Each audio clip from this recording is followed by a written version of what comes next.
I want to thank you all for being here.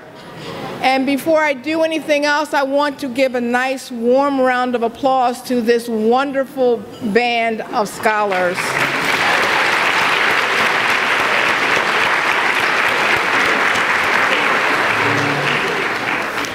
So before we get started, I'm going to remind you to silence your iPhones, your iPads, your iPods, your Blackberries, your Blueberries, and your strawberries.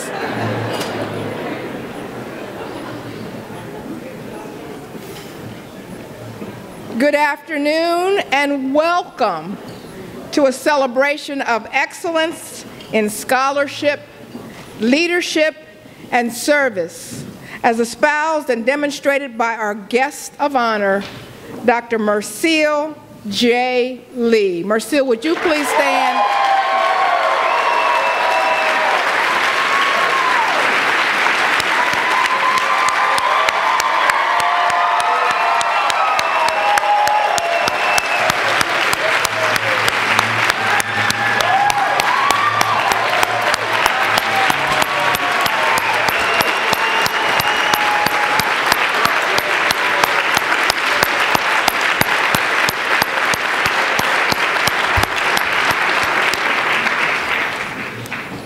I was warned to make sure the energy stayed high, and I knew all I had to do was say Mercile J. Lee, and the energy would go way up. My name is Gloria Latson Billings. Thank you. And I'm a professor in the School of Education here at the University of Wisconsin-Madison, who has had the distinct pleasure of serving as the interim director of the Chancellor's and Powers Knapp Scholarship Program this past year.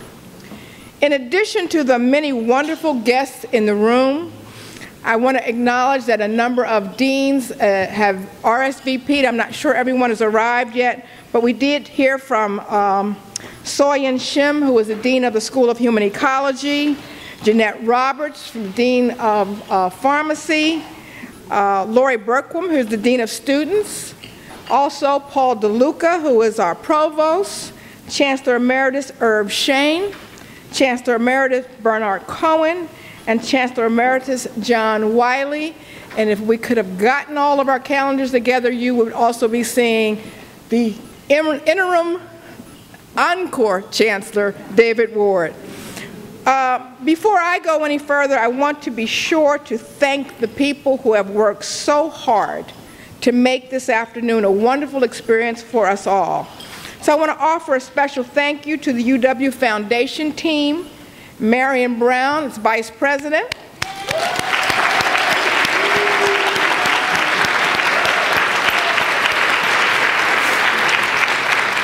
Megan Bruzy, who, if you haven't noticed, is very pregnant. I have given her strict instructions, no baby until 7 o'clock. Okay. To Noya Norman and Edward Manuel. And of course, I want to thank the wonderful people that I get to work with each day. Dominic Ledesma, who is our Assistant Director.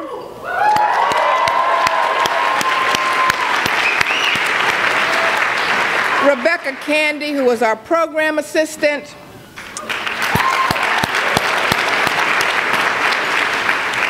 Jacqueline John and Rachel Doss, who are our Student Services Coordinators.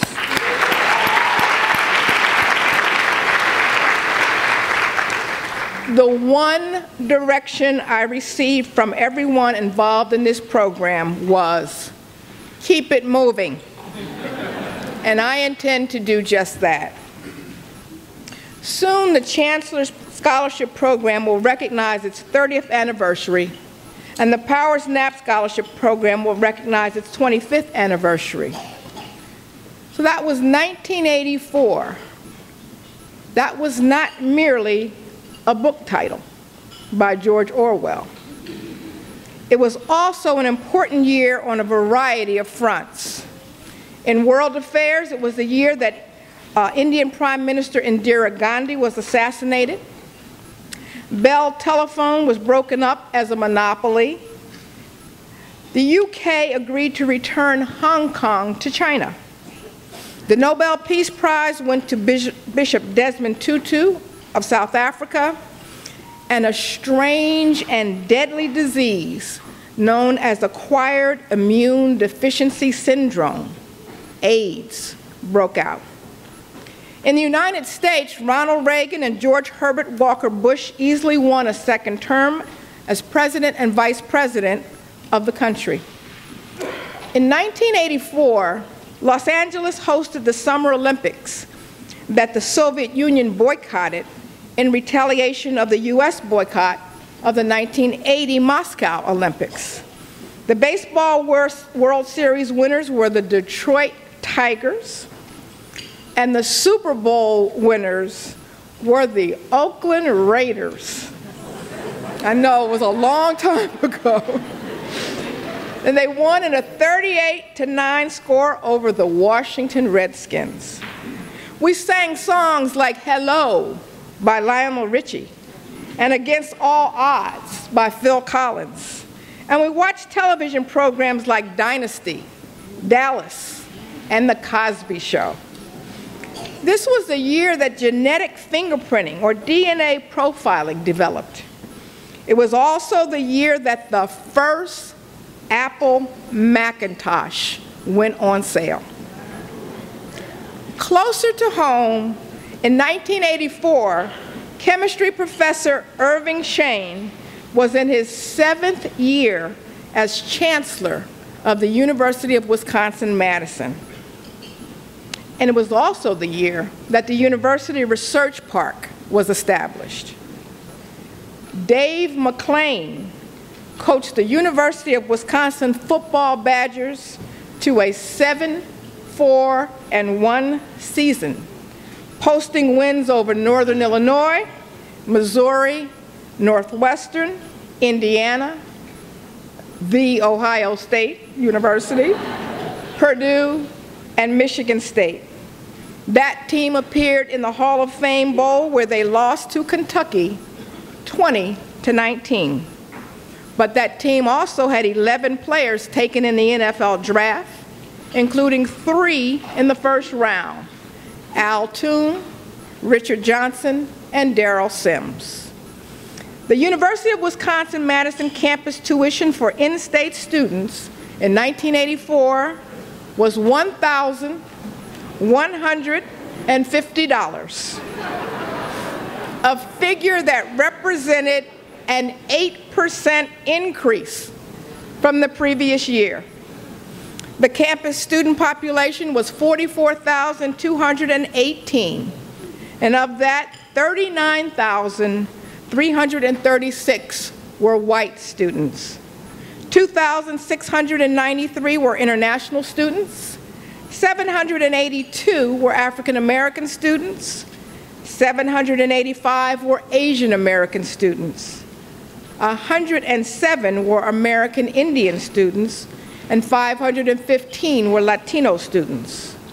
Now, while all of this activity was occurring in the world and in the nation and on this campus, residing in the head of Mercile J. Lee was an idea that would make the University of Wisconsin-Madison a leader in coupling equity and excellence. In 1984, the first 6 Chancellor Scholars enrolled in the University of Wisconsin-Madison. And while most programs designed to increase diversity focused on providing access and academic support services, Mercile thought that here at the University of Wisconsin-Madison, we could offer so much more to recruit and encourage a diverse group of academically talented students. As she began to conceptualize what could be, she sought the counsel and advice of many, including then Vice Chancellor Bryant Carroll, Associate Dean of Students Roger Howard, and Associate Vice Chancellor for Academic Services Joe Corey. So I think Joe has something he'd like to say.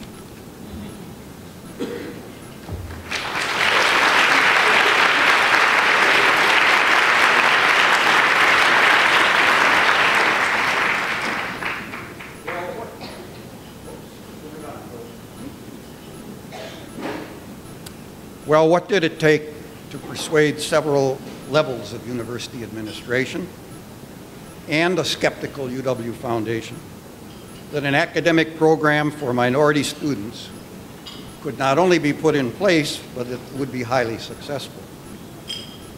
Well, it required path-breaking leadership on the front end to launch it, plus comprehensive knowledge as to how the university can best interact with students. And finally, and maybe most important, it takes incredible caring and nurturing of the students, most often outside the normal working hours. Lucky UW-Madison, lucky Chancellor Scholars. Thank you, Mercile Lee. Shane was chancellor at the time when Mercile made her proposal. Chancellor Shane, what convinced you in that time that this would be a winning program?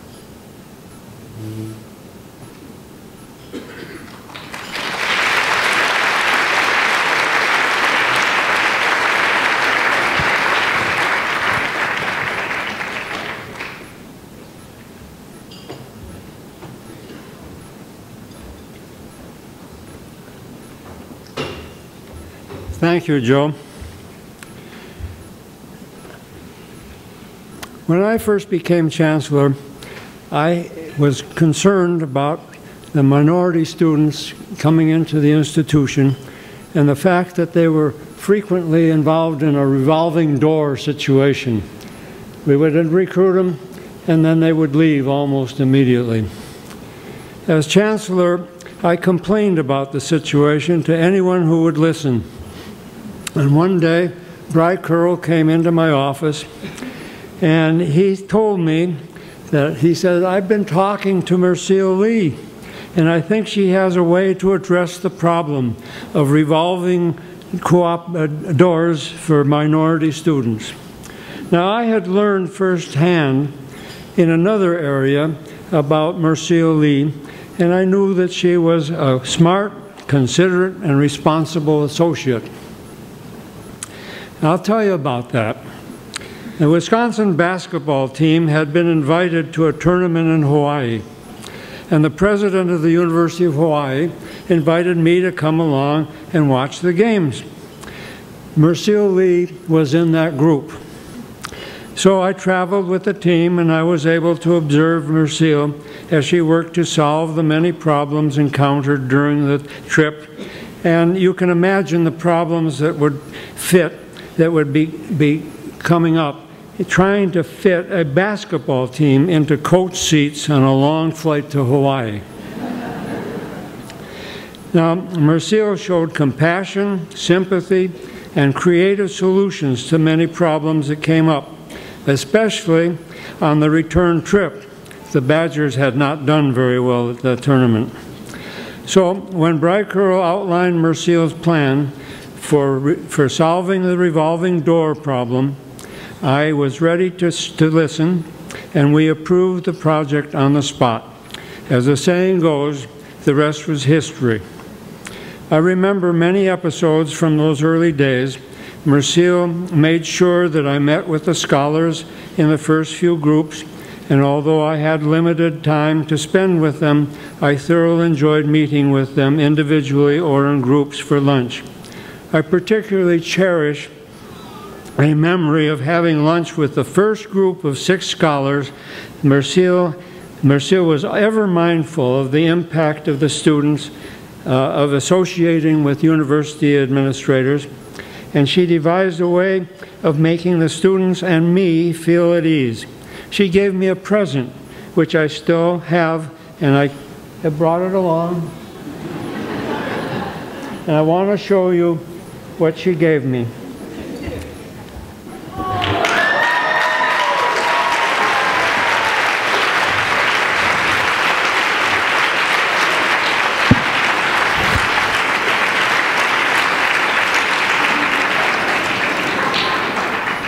Needless to say, I wear it proudly.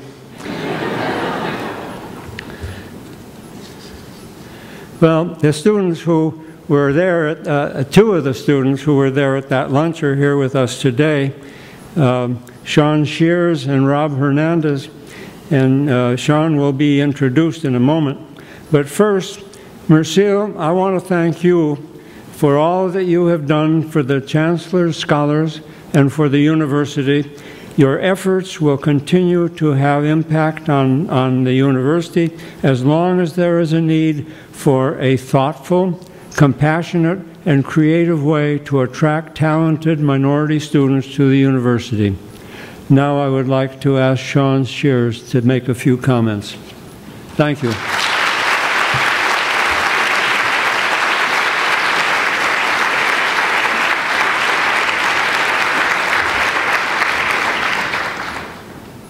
Thank you, Chancellor Shane. When I think about Mercile, I think about... Hello? Yeah.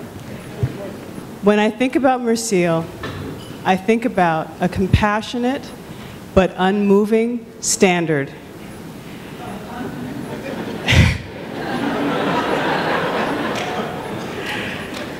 Mercile sets the standard, and we rise to the challenge. When I'm facing adversity, I hear Mercile's calm voice saying, "You have already faced equal or more than this before." That mantra has gotten me through so many things. Where would we be without Mercile's vision, without Mercile's influence? Where would we be? So we owe her a debt of gratitude, and that's why we're here today. To let her know that we feel very deeply everything that she has put into this program, the institution that she created. We acknowledge that, and we have a vision for its future, and that's why we have done what we've done in our various alumni chapters as well. So this work will continue, and thankfully we have leadership to take us forward. Thanks.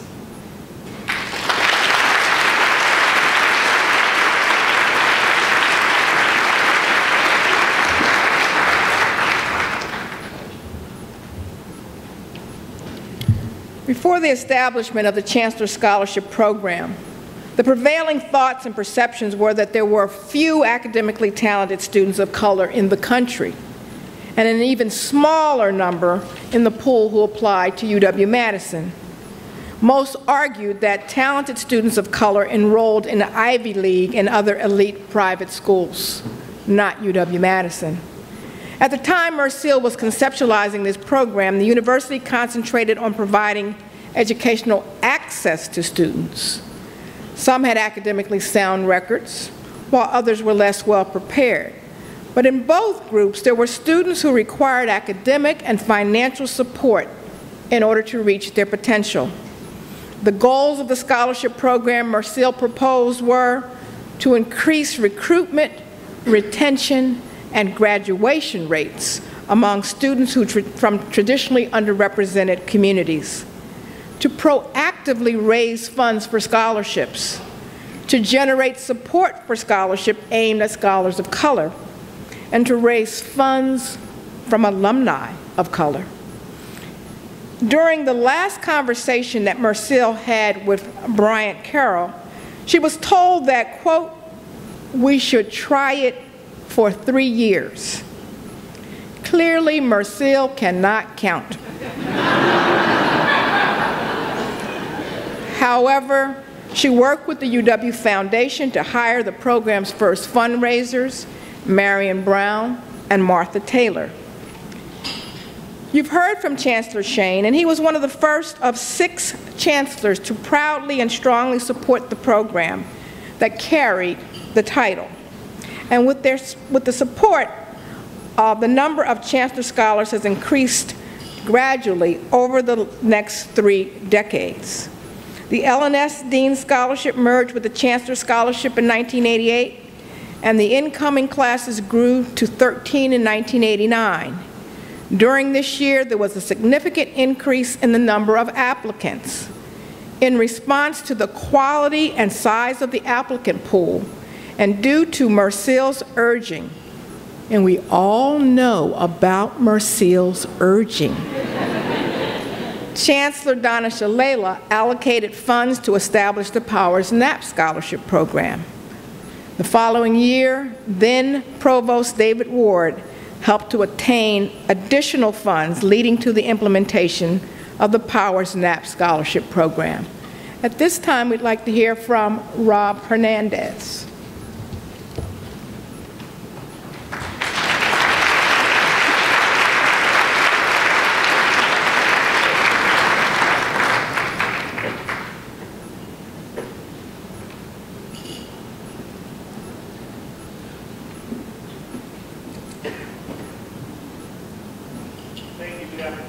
Can you hear me at all? There we go. Mercile, thank you so much on behalf of Chancellor Scholars going back to 1984. If you saw the slides beforehand, we're the ones in black and white. As I think about, first of all, coming here to Union South, and from our generation to see this great building go up the last couple of years, I'm still here in town, so I get to see all the great structures, and a lot of buildings have come up and a lot have come down. This is a great addition to the campus. It feels like we're in the Great Hall at Memorial Union, and we've got now a second building here. I think about my dorm that I lived in, Ogg Hall. A couple years ago, the towers came down, and a great new dorm built across the street. After that, Gordon's Commons came down, and now a great new eating facility has risen.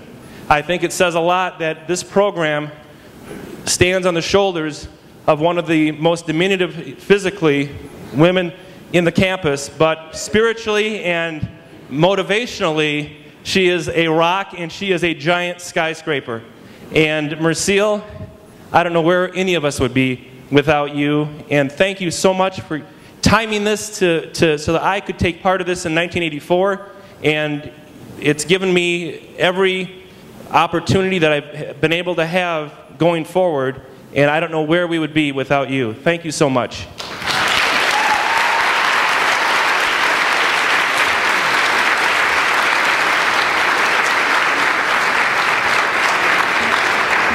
The scholarship program classes became progressively larger each subsequent year. The class that we admitted last fall included 57 chancellors and 59 Powers Knapp scholars, bringing our program enrollment to approximately 473.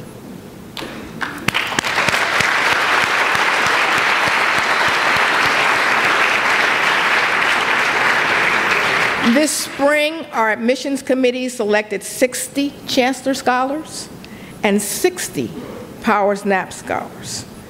And as impressive as these numbers are, there are many more meritorious prospective students that we would love to support. One of the special things about the Chancellor Scholars Program is that our scholars each have a faculty or administrative staff mentor. Most of the university chancellors and provosts have served as mentors.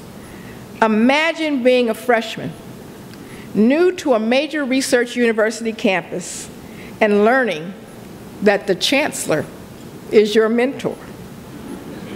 That should be enough to make you focus on your studies. One of our chancellors is the longest serving mentor, 25 years, Chancellor John Wiley.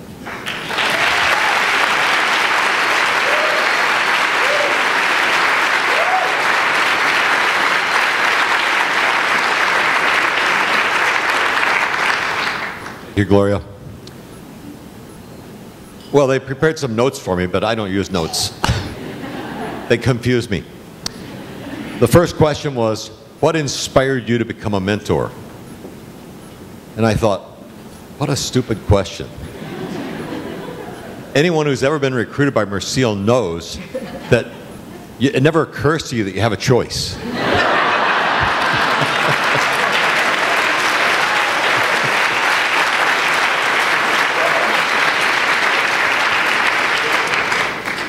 But in all honesty, what inspired me actually was the first time I met, I believe it was the first, maybe it was the second class, was having a reception at Olin House, where the chancellor lives.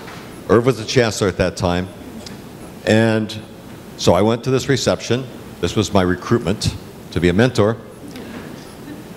And I thought, you know, I've been here quite a while. I came back, I was a student here back in the 60s, but I came back on the faculty in 1975, so I had been here for a while. And after that evening, I thought, I don't believe I've ever been in a more intellectually stimulating, exciting, inspiring group of individuals, faculty, staff, or student, than I was tonight. And so it was an easy decision to say, sure, I'll be a mentor. And I can't even remember how many Chancellor Scholars I have mentored over the years. One year, it was actually 2 in 1 year. But 2 of them are here tonight. I've already met with them. And I never lost that sense that when I met with the chancellors and Powers Knapp Scholars, I was in the presence of our future leaders and people who could hold their own anywhere against any odds. Mercile is probably our greatest recruiter. With all due respect to Barry Alvarez, Mercile is our best recruiter on campus. She has the best sense of talent. She knows what to look for. And it isn't always grades and test scores. It's all sorts of things. She does better than any of our faculty, staff, or deans can do. And I don't know what we're going to do without her.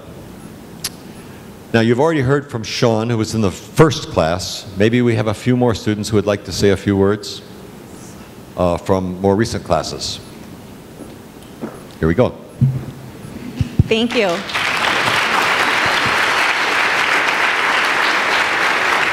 I'm going to move this over a little so I can see Mercile. Mercile, today it's an honor to stand here to congratulate you on your successful career. We met 19 years ago when I came to campus, and my time here was quite memorable, but being a Powers Knapp Scholar was really one of the highlights of my time here. I recall walking past Bascom Hall late in the evening after I had done lab work or studied, and your light was on in Bascom. It was all hours of the night that your light was on. And because you had an open door policy, I came in. And I would sit in your office in that chair next to your desk while you worked, and you would tell me stories of when you were being educated and the challenges you went through. You encouraged me, you strengthened me, and you taught me while I was in that chair. You gave me advice, some that I asked for, some that I didn't. But all of that advice continues with me today. You taught me about time management, studying skills, how to use resources appropriately on campus. Really, you continued to build my confidence about climbing and overcoming challenges. Today, I stand before you, and any mountain, regardless of how steep, how high, or what the terrain is, I know that I can accomplish that goal. And you helped me believe that. Thank you.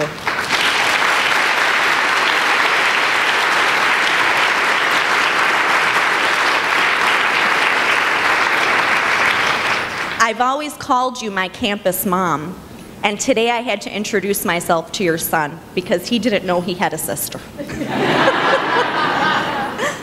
Thank you, Mercile, from the bottom of my heart. Your legacy will live on in us as we continue to show other students of color as professionals in our own professions and as mentors in our communities that we can succeed. Thank you.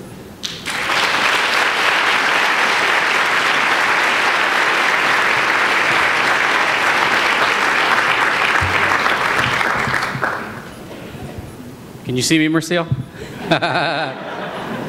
Good afternoon, everybody. My name is Lut Rossavong, and I'm a PK scholar from class of 1999. Mercile told me that I had to speak at a, did I say tell? Mercile asked me in her only way that everybody knows that I had to speak at her event.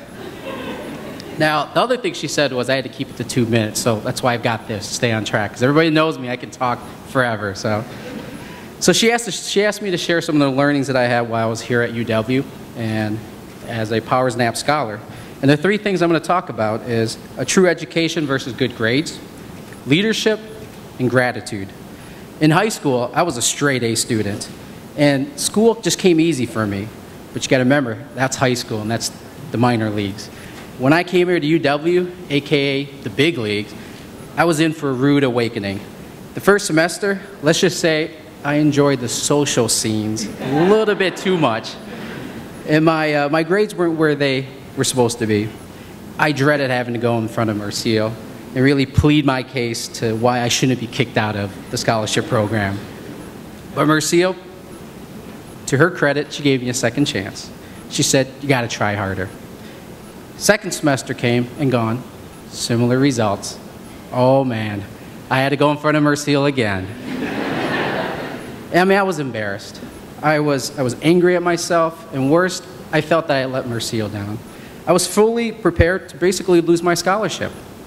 But Mercile surprised me. She gave me a third chance. And this is my first lesson of a true education versus good grades. She said, this third chance, you had to do things. There are strings attached to that. She saw the potential. She said I had to take an active leadership role in Powers Knapp Scholarships, the program. I was told I had to lead events, be a speaker, a mentor to incoming freshman scholars. And you know what? I was new to this leadership, but Mercile was right. I really liked it. Things took off from there. My grades were never an issue again, and I truly found a balance between school and fun. I was leading various PK events, created study groups, and maximized my time at UW. And believe it or not, I was even a DJ at a few events. And talking to Rachel, I guess, Ethnic Fest, right, or ethnic event. So now one can say I grew up and became a man and making of a strong leader. And now comes my last learning, which is gratitude. Mercile, you truly are a special person. You could have gave up on me, but you didn't. You believed in me and gave me a chance to grow, while also finding myself, and along the way, letting me have some fun. I am grateful for all that you have done, Mercile, to help shape me for who I am today, and for me being a better person. Mercile, today I want to not congratulate you on your retirement, but I want to congratulate you on your graduation from academia. Let's be real. We all know you can't stay retired.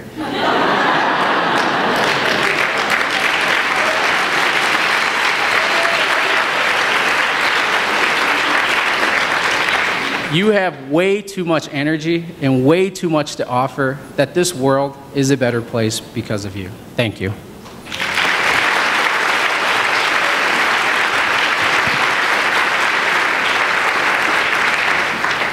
So I guess I have to find my perfect spot now too, so where I can see Mercile. Maybe it's right about here. Good afternoon, everybody. My name is Fawn Moses, and I'm a former CS scholar, class of 2004. I remember the first day, or the day that I received an application for this program in the mail. At that time, I was in high school, and I had never given any thought to going on and furthering my education. No one in my family had gone on to college, so I didn't know anything about what schools to look at and just what a college education meant. At that time, I was actually hanging around with people that were getting involved in the criminal justice system, and I was making not so good choices myself. Regardless, I filled out the application, and I applied to one school, and that was this university. And to my surprise, I received the scholarship, and I also got admitted to this university. I was so scared at that time. I didn't know what this meant starting on a campus, you know, being surrounded by people that I didn't know. I just felt completely lost. But all that changed once I started going to the CS meetings. One of the things that I really remember, one of the things about Mercile, among many that stick out in my mind are, well, I guess mingling. And I think a lot of people here are familiar with mingling. So the first time I had learned about mingling was at our meetings, and how we were expected to talk to different people at each meeting. And Mercile was very on to us about trying to be tricky, because I would actually meet a couple friends, and then each time we would just catch up and talk to each other, and she knew that, and so she wanted us to, she'd ask us, who did you speak to today, and tell me a couple things about them. And I remember we were busted, and we had to reach outside our group and meet new people. And that really helped me in the long run, because it taught me to go outside my comfort zone, to not feel afraid to talk to people, new people, and it helped me learn how to network, which has helped me with getting jobs and just meeting people and everything in my life. I ended up going to law school, and right now I work with the Public Defender's Office. I do criminal appellate work, so I represent people after they've been convicted of crimes, and to help them if there's any injustice that went wrong, or if there's just something that they need help with. And Mercile's really taught me that to go outside my comfort zone, to try things that I don't think I would have ever done before. If you would have asked me back in high school what I would be doing now, I guess I kind of could have been just as easily someone on the other side of the people that I represent right now. So I'm so thankful for having the opportunity to participate in this program. I will never forget, I mean, this completely changed my life. I would not be here where I am today without you, and you really taught me the importance of giving back. I mentor now. I work with a girl who has, or a program that pairs mentors with kids who have incarcerated parents. And so just all of those things that you instilled in me, just the importance of mentoring, the importance of networking, the importance of just having a support system and really being there for people, that's what I'll take away with me for life. And so thank you very much, Mercile.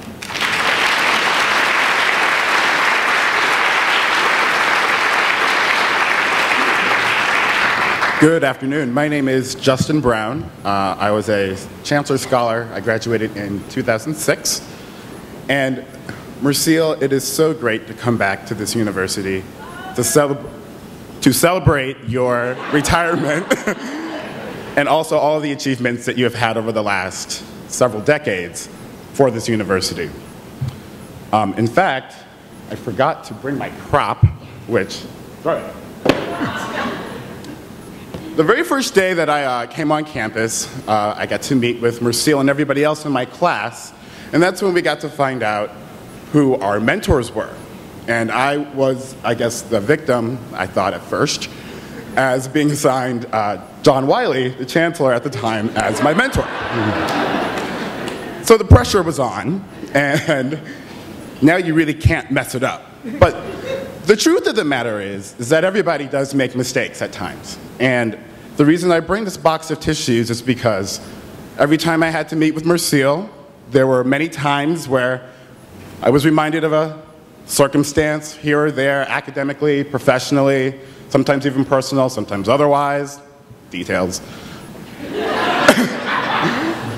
But that top drawer in Mercile's office has to be incredibly stocked with these tissues, because she can always tell right when the tears are about to flow.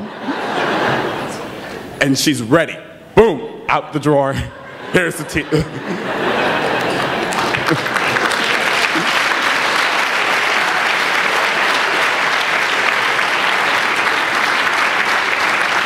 What Mercile was teaching me, though, every time those circumstances would occur, is how to learn from that mistake that I made, or that other mistake, or the other one, and that they would continue to occur in your life. No one's perfect. And what she was teaching us, and what she continues to do even to this day, is how to get past that. How to take your mistakes and say, okay, let's figure out how to be successful. As Sean was referring to earlier, you will rise to that challenge, and you will make it work. And it won't just always be in Mercile's office, in that chair next to the Kleenex. It also happens with the people in this room, your community. The people who are basically going to be there for you in the middle of the night when you need to kill a mouse in your house and you're afraid of mice. It will happen when you are in Washington, D.C., lobbying on Capitol Hill, and you run into a fellow scholar who also knows how to help you get through all of those challenges of navigating the legislative offices on the Hill. It will happen even if your car breaks down here in the middle of the winter, and there is one of those mentors that you had back when you were here at UW. It happens all the time, and that is your community. It is your family away from your immediate family. So, Mercile, thank you for teaching us how to have that sense of community, and thank you for all of the work that you have done. I definitely know that none of us would be where we are today, everyone in this room, without your dedication. Thank you so much, Mercile.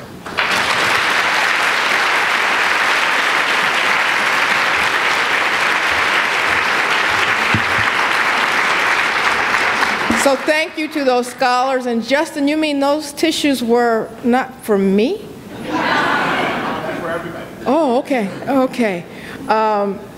Chancellor Wiley was absolutely correct when he said that you never know that you have an option. How do you think I got in this job? But I've been able to use the phrase judiciously, but Mercile said. And it's really stood me in good stead this year. So every conversation, when I think there's going to be any resistance, I say, but Mercile said. And resistance and doors fall away and doors just open. Our next speaker is the person who actually believed he was Mercile's boss.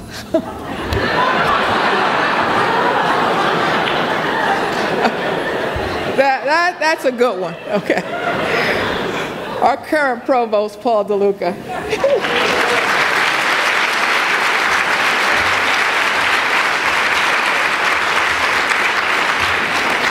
I actually never thought I'd hear the word boss and Mercile in the same sentence.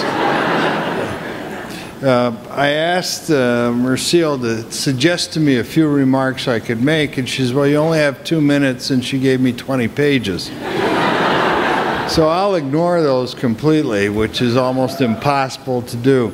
When I started as provost, Mercile came into my office and said, I need you to be a mentor. Would you consider that? And I said, sure, absolutely. And I had this vision of sometime in the future.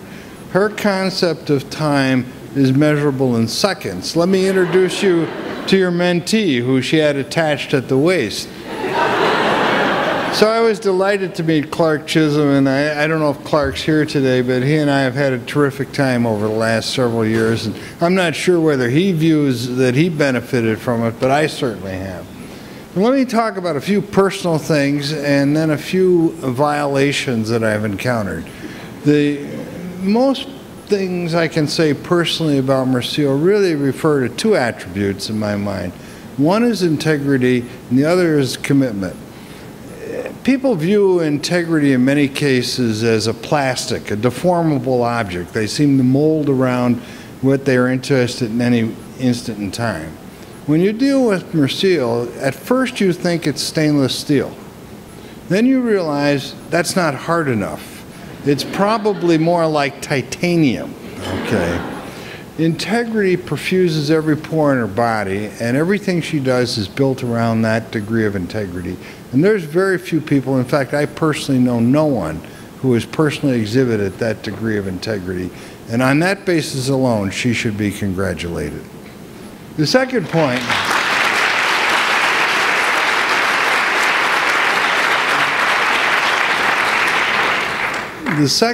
is commitment, and this leads to some other points. But vis-a-vis commitment, her commitment for this extended period of time is literally almost unimaginable. And how she pursues that is just outstanding. She'd come in to me and I'd say, Mercile, how many scholars are we going to recruit this year? Oh, we're only going to recruit 10 or 12. And I thought, gee, that seems odd. And then I realized that was 10 or 12 that morning. Okay. So I never actually got a serious grip on exactly how far she was going, how fast. I just tried to minimize the damage to the institution's finances so that we could all report for work the next day. But let me talk a little bit more personally about Mercile, and this refers to her ability to violate the laws of physics.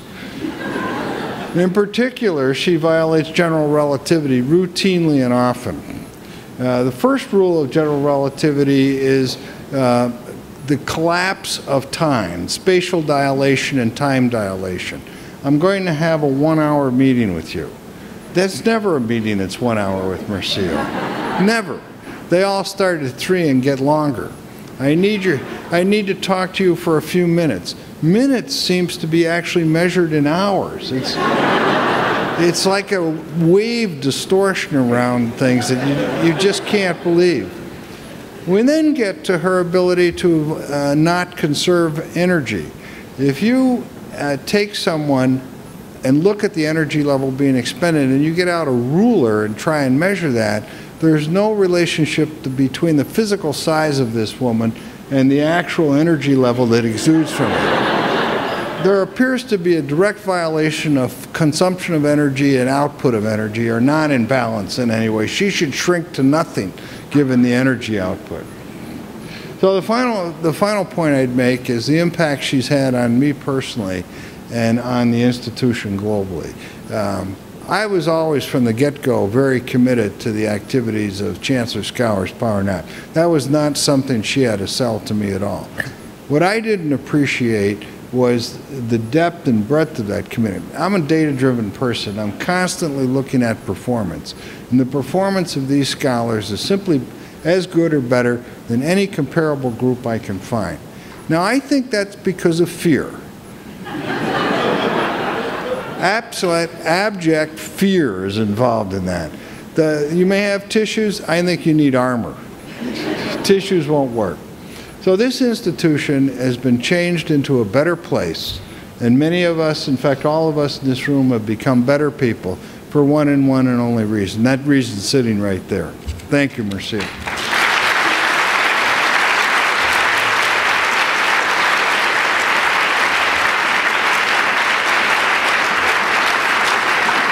Thank you, Provost DeLuca. Now, we've heard from a lot of people who have called Mercile Mom, but oh, I love this expression on her face. She is shocked. Good. We're going to hear from someone who legitimately gets to call you Mom, Mercile's son, Rob.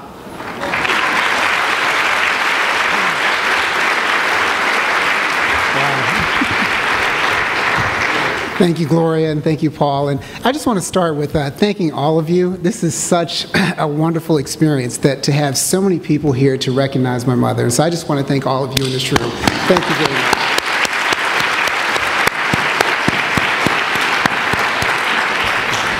You know, it's funny because I think I'll probably have to go off script a little bit here as well.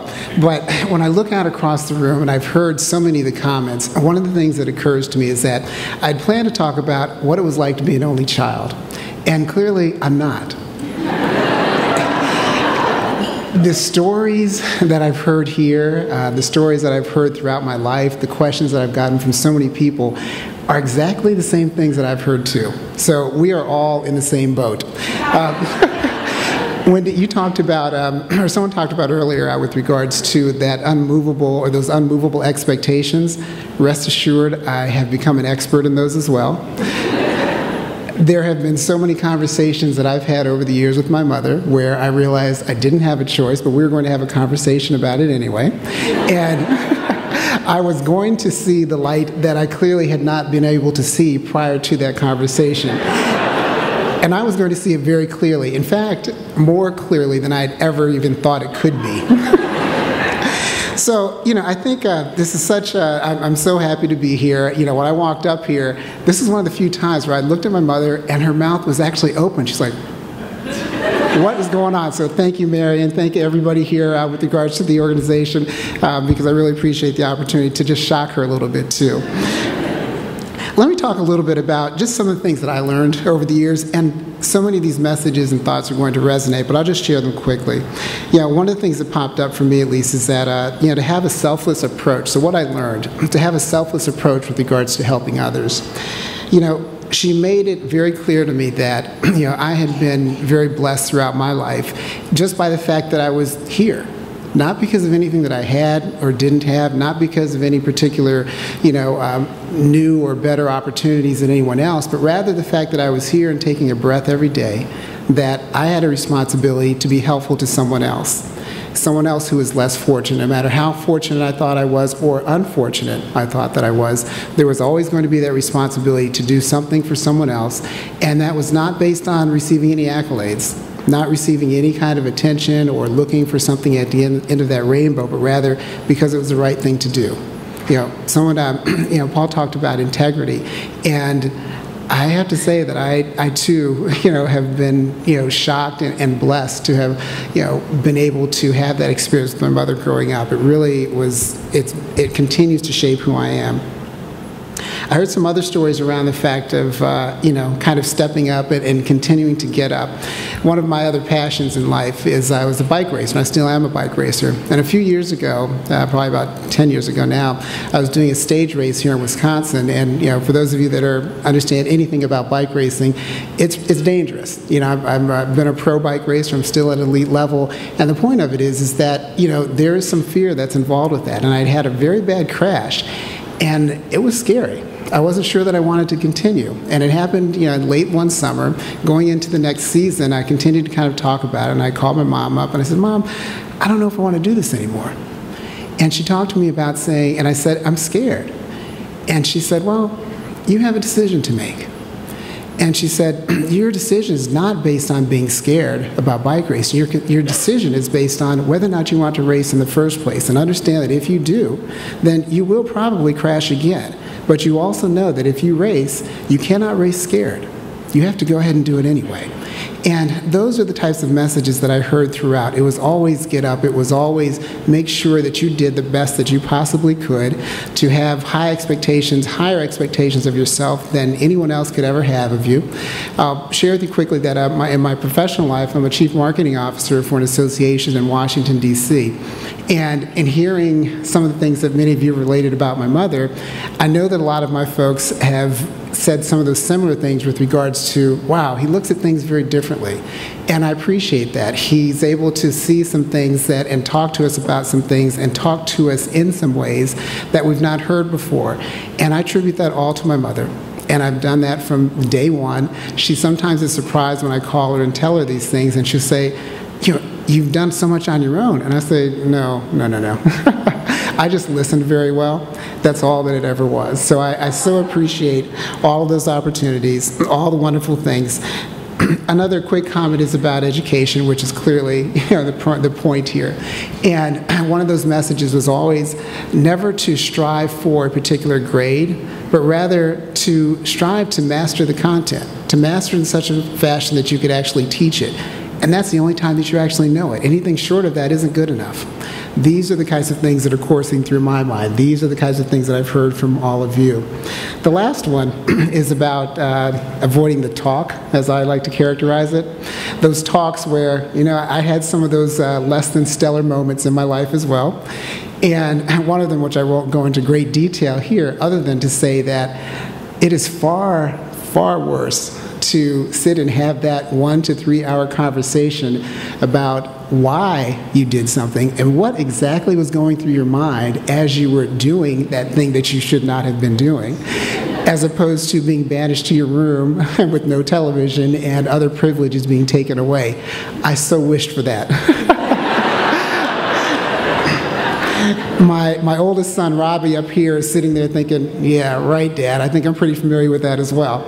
So apple hasn't fallen far from the tree in that regard. I'll end my comments with, I'm so humbled, really, to be, and to have, so humbled to have her as a mother. I so appreciate you, Mom. I love you so much.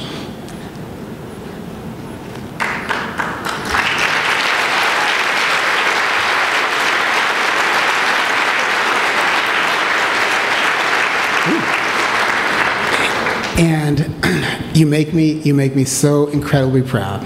Thank you so much, Mom. I love you.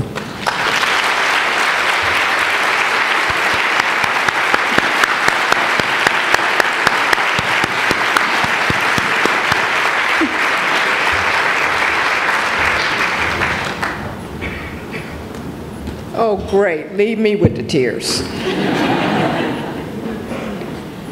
Now's really a moment we've all been waiting for. We get to hear from the woman herself. Help me welcome to the podium Dr. Mercile J. Lee.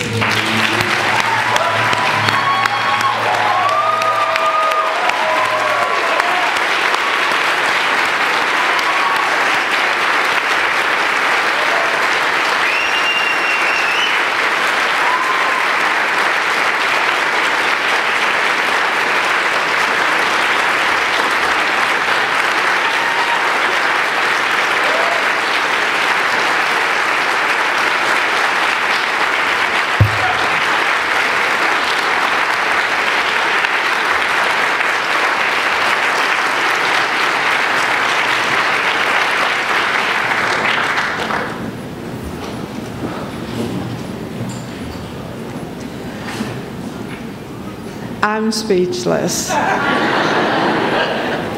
I know none of the scholars or alumni scholars really believe that, but I am. So thank you, Gloria, and good afternoon to each of you. This is one of those wow occasions that you could never imagine. But what a wonderful event it is, a wonderful celebration of our programs. And I am just grateful for the opportunity to thank you for all that you have done to make them as successful as they have been. It's hard to believe that this chapter of my life began more than 30 years ago, when I arrived in Madison in the fall of 1975 without a job. Thanks to many newfound friends and colleagues, I began working as a project associate in the Center for Technical, Vocational, and Career Education in the School of Education. My full-time career here began as an assistant student in the Dean of Students' office.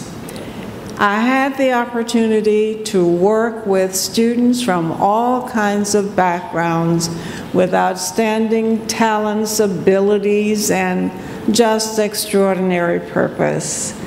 And it was not unusual, as someone mentioned in those days as now, for students to come to my office after office hours, and that is long office hours, to discuss their concerns, their plans, their hopes, their dreams, and whatever else was going on in their lives of that time.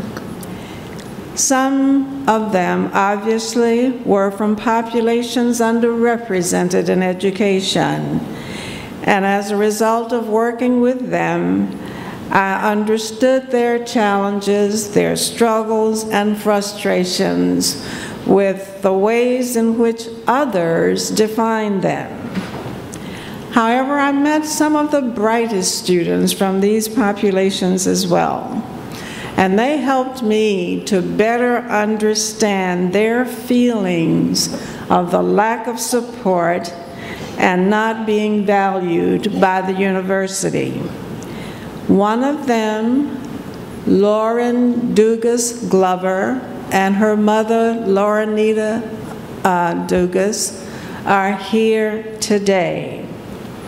And we are delighted that they helped me to further understand what those struggles were, and then to begin to think about what the university might do to be more responsive to them and to encourage their creative and intellectual gifts that they would make to this university and beyond.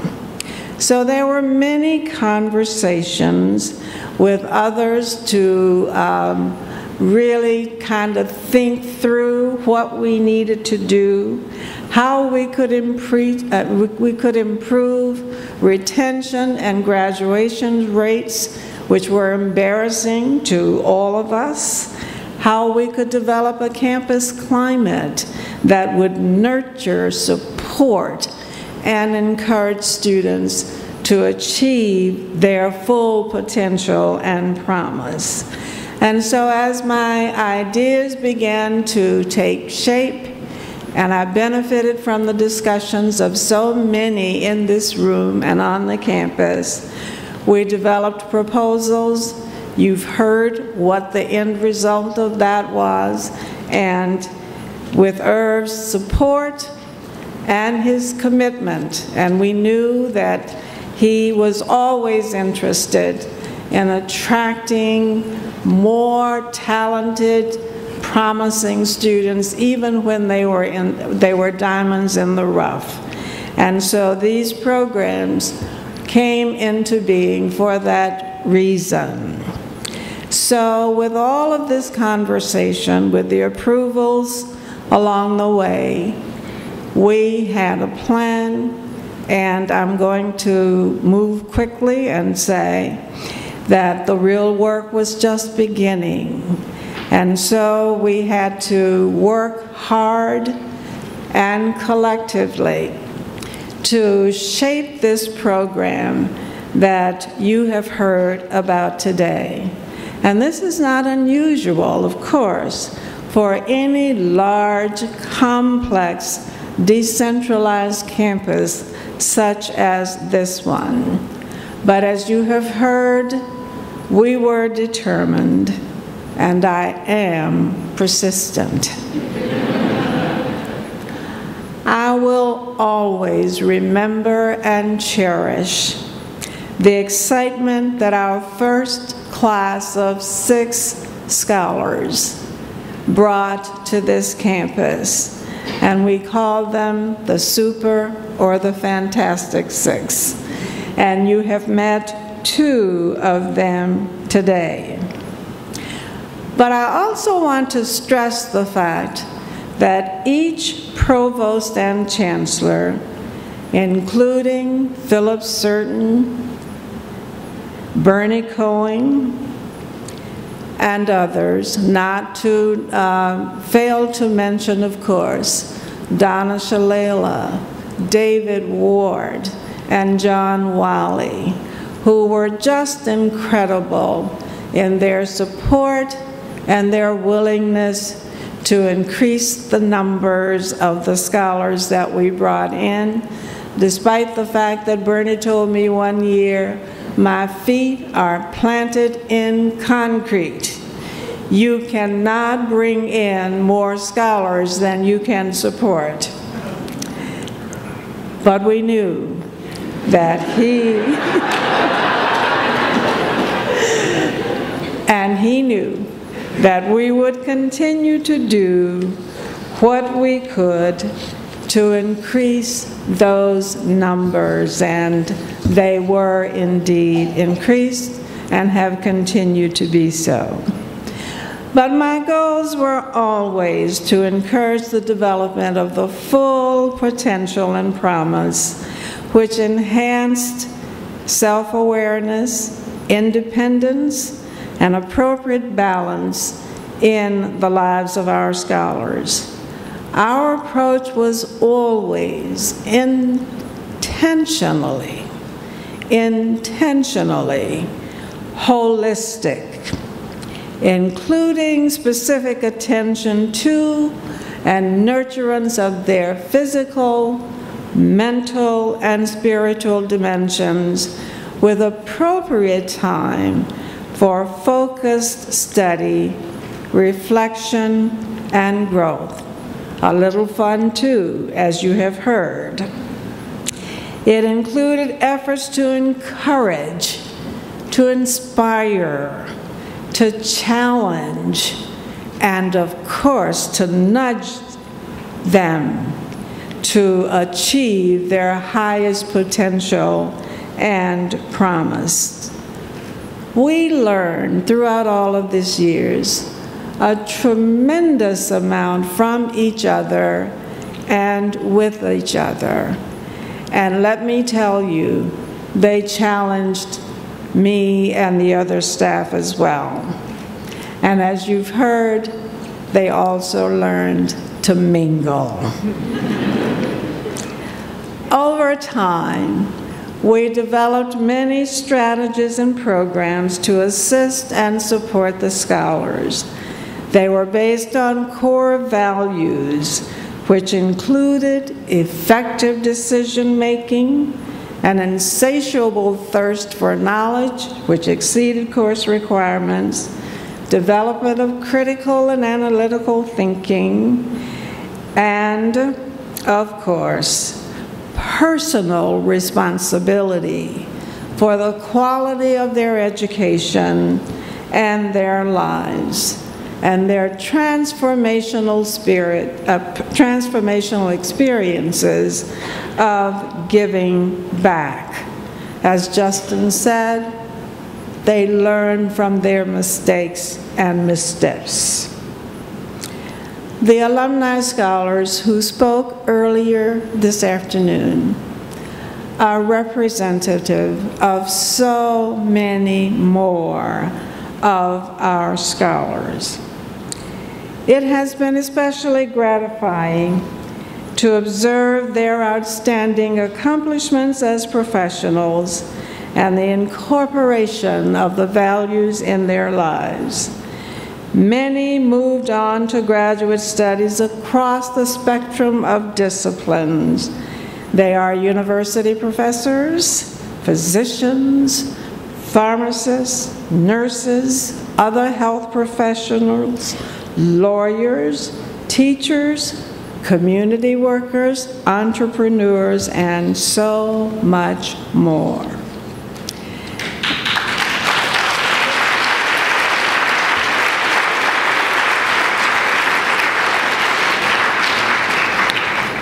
One of my early goals was to have some of our graduates become professors and researchers on this campus and at other universities.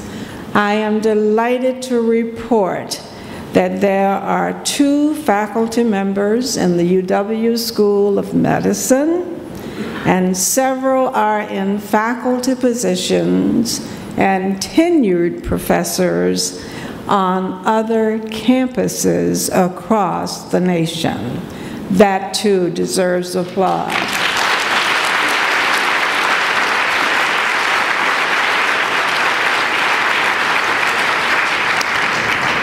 I won't take the time to tell you how many physicians, pharmacists, and all of the others that we have.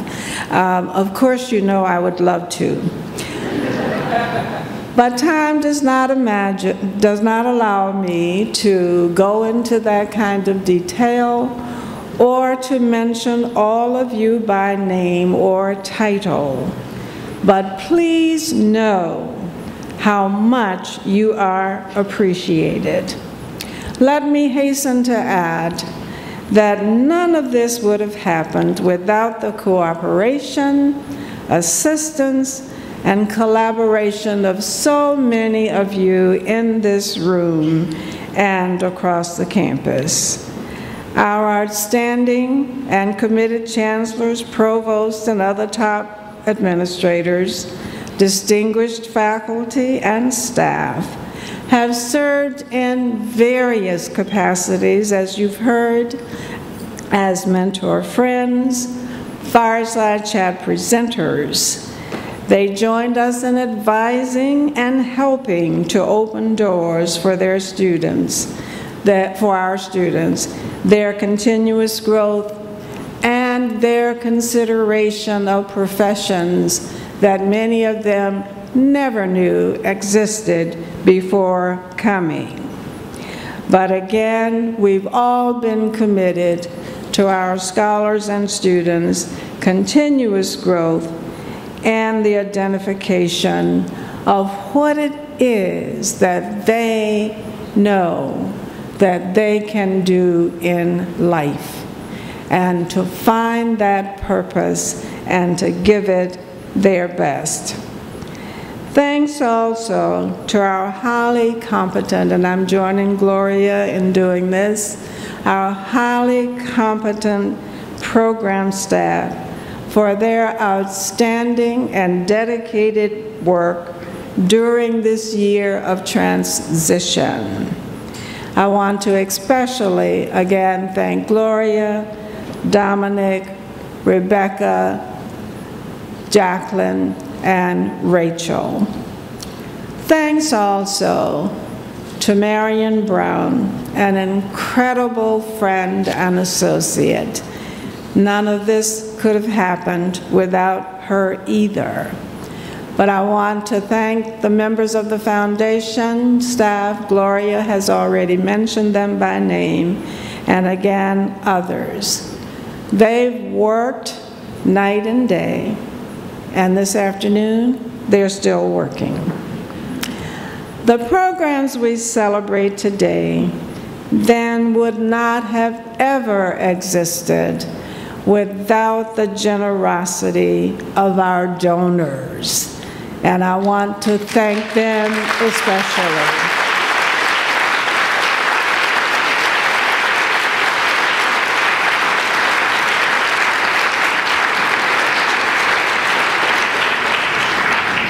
I am personally and deeply grateful to each of you, and also for the relationships that we have maintained over the years. I know that you will continue your support because you share this great university's goals of equitable opportunities and an excellent education for all. To the current and alumni scholars, I am especially proud of your accomplishments, some of which we have attempted to capture on the data tables, on your tables.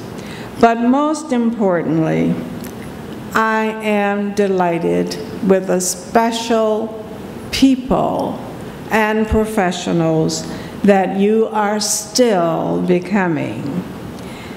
Thank you for trusting and sharing your lives and your gifts with me over the years, even when it was uncomfortable or when tough love would not let you go.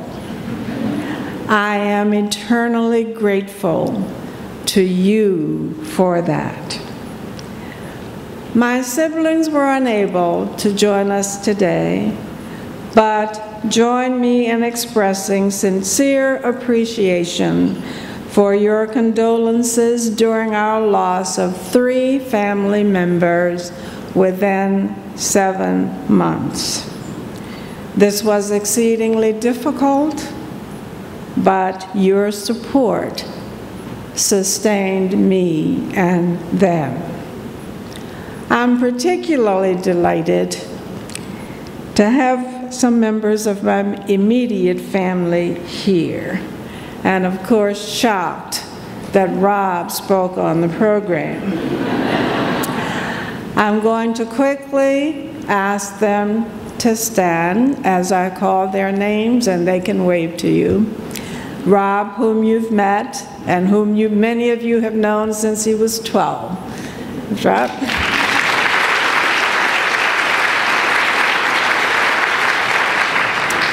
His wife, Jacqueline.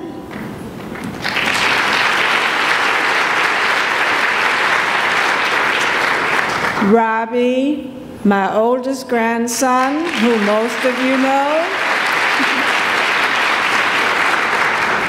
Noah.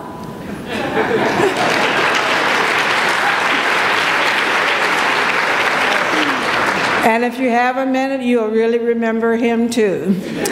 And Ava, who's resting.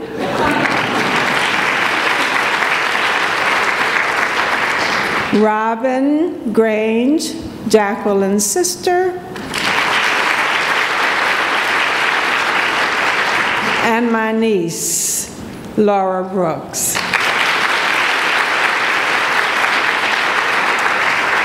I want to thank each of you for your unconditional love and support, even when you didn't agree with some of the decisions that I made.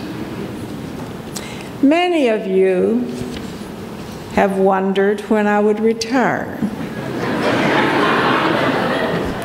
So did my family. But I never took the time to think about it seriously.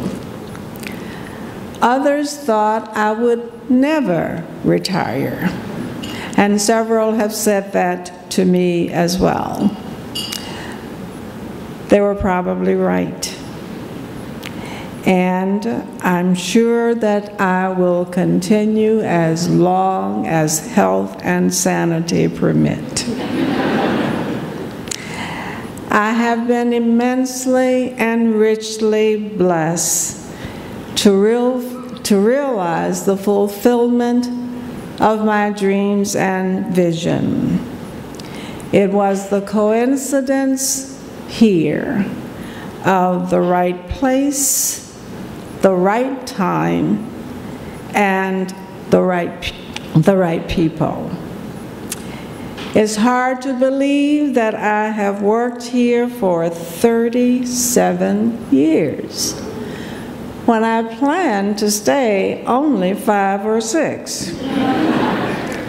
It's hard also to believe, as has been mentioned, that the Chancellor's and Powers Knapp Scholarship programs have existed for 30 and 25 years respectively.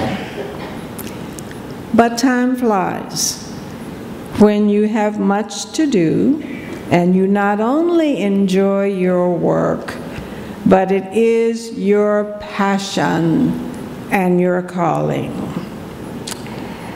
Interacting with and enjoying the excitement, energy, intellectual gifts, and extraordinary possibilities and commitment to the unfolding of these young people certainly has enhanced my vitality, engagement, and commitment to my own unfolding.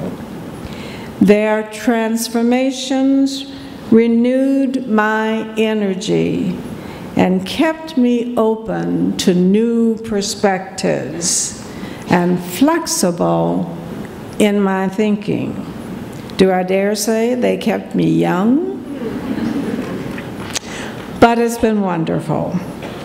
We continue to expand our community of scholars as we organize program alumni in key metropolitan areas. They're doing a fantastic job. They support each other as professionals, reach out to prospective students, and give back meaningfully in their communities and continuously to the programs. My retirement is the beginning of the next chapter for the programs. We look forward to a future of continued and greater accomplishments of our scholars for years and years to come. I am profoundly grateful to all of you for your loving, thoughtful, congratulatory comments, emails, notes, and flowers as I embrace the next transition on my journey and service. Words are inadequate, but thank you ever so much from the depths of my heart and being. Thank you all.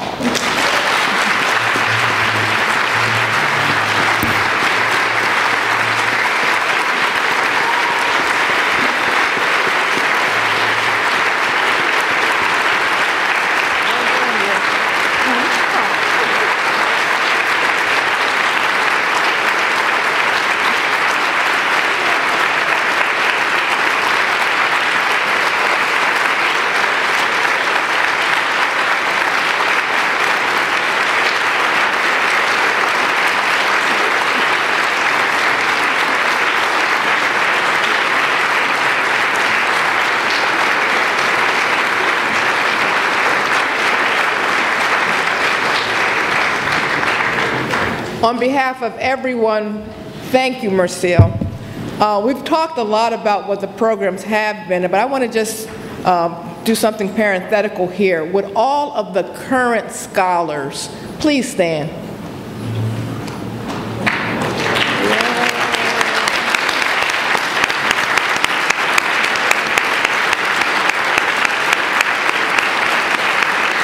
Thank you.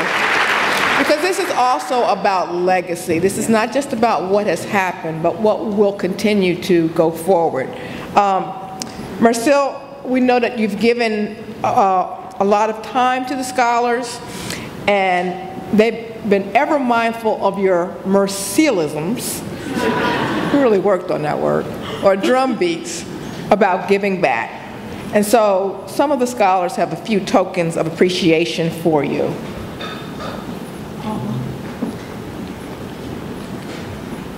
This is from all of the scholars. Thank you. Thank you.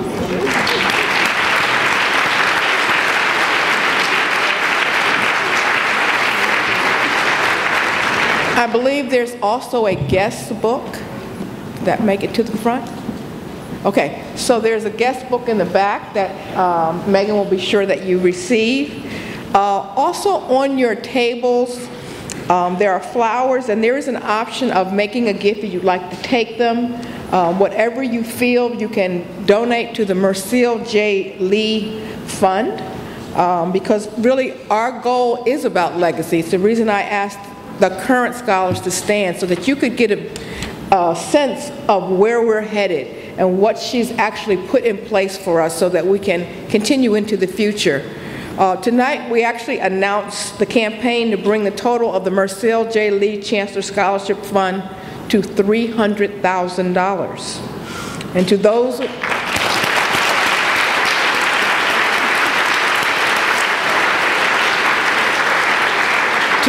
of you who have already contributed, thank you. And to those of you who have yet to do so, please consider making a gift via check or online, so you can actually go on to the either the Chancellor Scholar or the Foundation website, and there's a place to donate. And Megan, who's in the back again, because she can't have this baby until after 7 o'clock, she's going to be happy to accept your check if you want to make your gift this evening. I do understand that there are alumni scholars who are off to a great start with their gifts to the Mercile J. Lee Fund. So representing the Washington, D.C. area alumni scholars, we have Fong Lu.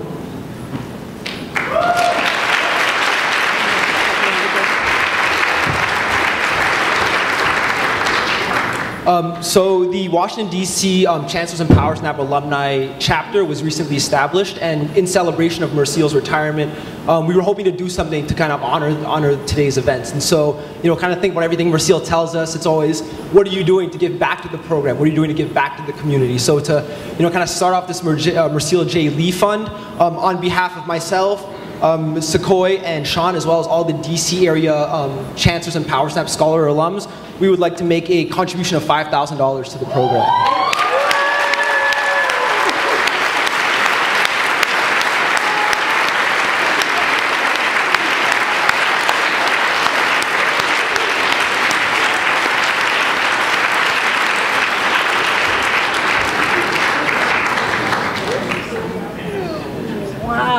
That's another wow. Whoa. There are other groups that have fundraising goals.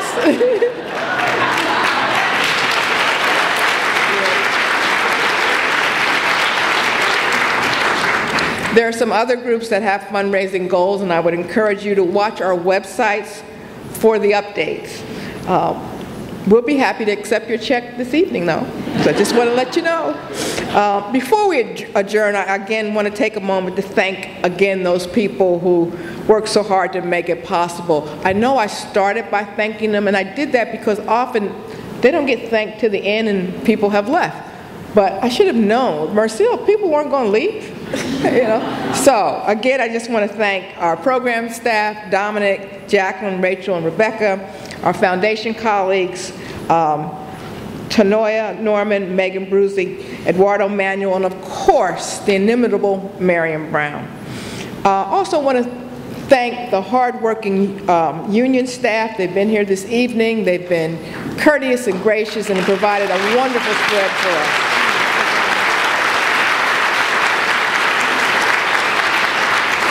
And I want to thank all of you. Everyone here this afternoon has been touched by Mercile. And at the same time, all of you have helped to play a part in the success of our programs. Our future scholars will be indebted to the university and the roles that all of you have played. So I want to thank you.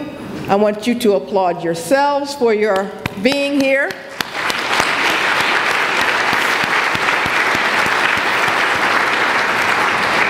I want you to mark your calendars for the 50th anniversary of our programs, because we'll be back here for that.